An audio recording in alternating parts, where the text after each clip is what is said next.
Depuis toujours dans les arts, l'homme a cherché à représenter les autres hommes. On peut penser à Pygmalion et sa statue Galatée, à Talos qui devait garder les côtes de la Crète, au golem de la culture juive qui était un être sorti du sol et qui était chargé de protéger la communauté. Ça, c'était quelque chose qui était commun à tous les arts, et à la peinture, à la sculpture.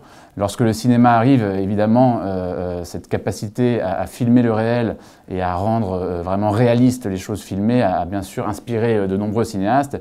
Et le cinéma, effectivement, de façon paradoxale, peut à la fois filmer le réel et en même temps le magnifier et ouvrir sur des univers fantastiques. En 1927, Metropolis de Fritz Lang nous montre le premier robot qui s'animera suite à une sorte de transfert entre un vrai être humain et ce robot, et l'idée étant d'insuffler une âme ou un cœur à un robot qui pour l'instant n'était qu'une suite de programmes et de gestes qu'il était capable d'effectuer de façon mécanique.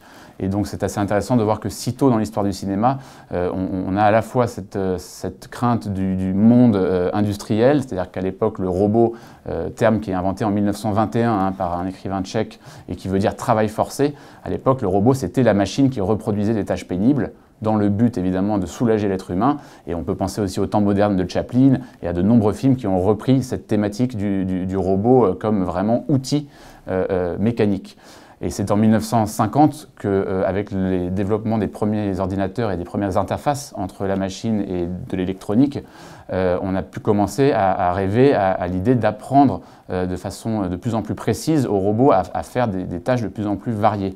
En 1950, le test de Turing promettait qu'un jour on serait capable de discuter avec une intelligence artificielle, même si le terme n'existait pas encore, sans être capable de s'apercevoir que nous discutions avec un robot. Et en fait, toute la fin du XXe siècle a été marquée par ce changement de vision entre effectivement un robot purement industriel qui n'avait pour objectif que de reproduire des tâches et une idée, un fantasme que l'on pourrait se servir de l'ordinateur pour tout simplement dépasser la puissance mémorielle, tout simplement notre capacité de mémoire de l'être humain.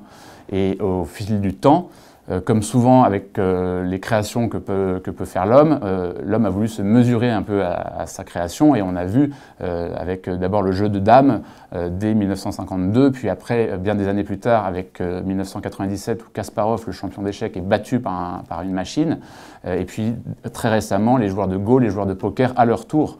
Donc il y avait cette idée qu'on pouvait tout simplement stocker un nombre infini d'informations dans une machine, et que la machine avait une puissance de calcul incomparablement supérieure à celle de l'être humain.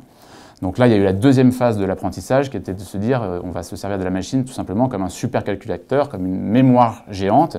Et effectivement, ça a vite donné le vertige parce que les capacités semblaient illimitées. Ensuite, on est arrivé à quelque chose un peu de nouveau, c'est de se dire, est-ce qu'à force d'apprendre, à force de stocker, la machine serait-elle capable de développer elle-même ses propres pensées? C'est le sujet du film 2001, l'Odyssée de l'espace, sorti en 1968, où pour la première fois, une intelligence artificielle semble s'animer d'une volonté propre et voire même, en l'occurrence, se retourner contre son créateur.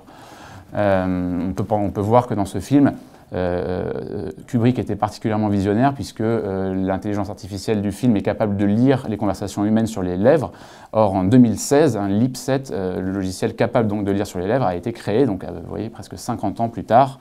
C'est assez intéressant de voir comme l'histoire du cinéma est indissociable de l'histoire des sciences puisque chacun influe sur l'autre. La question ensuite qui a fait peur, enfin là où le fantasme et donc la crainte a commencé à naître, c'est que dans la manière d'apprendre aux machines, il y a une forme d'apprentissage qui s'appelle l'apprentissage non supervisé, dans laquelle la machine, on ne lui demande pas a priori ce qu'elle doit faire des informations, on ne la guide pas plus que ça, et donc elle-même peut trouver des motifs, des manières de raisonner à travers des informations qu'on lui donne. Et c'est dans cette zone noire, et du coup, que se sont nourris tous les fantasmes des films des années 80, 90 et 2000, les films post-apocalyptiques tels Terminator ou Robocop ou Matrix, des films comme ça, qui effectivement surfaient sur cette espèce de crainte d'une autonomie de la machine. Il faut aussi faire la part entre fantasme et réalité, puisqu'il y a à l'heure actuelle 3 limitations principales à ce qu'une machine pense par elle-même. Il y a la question de la mémoire. Est-ce qu'une suite d'informations stockées constitue un souvenir au sens que l'être humain peut entendre? Il y a la question de la créativité, c'est-à-dire qu'est-ce qu'une machine est capable elle-même à son tour de produire quelque chose d'original? Là, il y a eu quelques exemples qui prouvent que absolument pas. Et la troisième question, c'est celle de l'empathie. Alors, on sait que nous sommes capables d'empathie envers les machines, et ça c'est vrai depuis toujours. Le Tamagotchi en 1997 était le premier exemple, mais est-ce que les machines à leur tour seraient capables de développer de l'empathie envers l'être humain? C'est une question que pose par exemple le film de Spielberg, Intelligence artificielle, sorti en 2001, qui était le prolongement d'un projet de Kubrick. Est-ce que les machines seront capables de développer des émotions? Voilà, ça c'est les 3 grandes questions aujourd'hui qui séparent encore, malgré toutes les prouesses techniques, l'homme de la machine.